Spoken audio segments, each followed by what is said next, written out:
Hello guys, gusto ko lang sabihin sa inyo or paliwanag sa inyo kung ano ba itong FDA or yung Food and Drug Administration of the Philippines. Ito yung mga nagka-classify o tinitingnan nila yung quality ng mga produkto mula sa iba't ibang kumpanya kung safe ba ito for consumption ng mga Pilipino. So syempre, importante ito para sa ating lahat and medyo na-bother nga lang ako kasi may mga nakita akong announcement online na nagbibigay ng warning yung FDA doon sa mga ito, katulad nitong mga produkto na ito, pero sinasabi nila na FDA approved sila doon sa mga packaging nila, pero pag chinek nyo sa FDA is hindi naman talaga sila registered.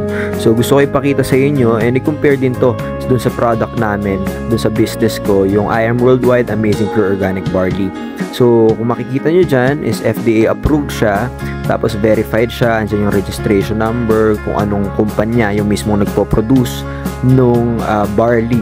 Kasi kailangan nyo rin tignan kung sino yung kumpanya na mismong talagang nagpo-produce, hindi kung sino lang yung nagde-distribute. Katulad dito is yung Herb All ang nandito naka-register sa I Am Worldwide, which is company namin siya sa Australia. Doon nagmumula yung produkto namin na barley. So sure tayo na pure and organic siya, and ito rin yung iba't ibang certifications nung sa I Am Worldwide. So meron kami Super Brand Seal and yung Herb All, and sa Australia mahigpit sila doon para makakuha ng permit, pero meron tayong permit doon sa Australia bilang all organic talaga.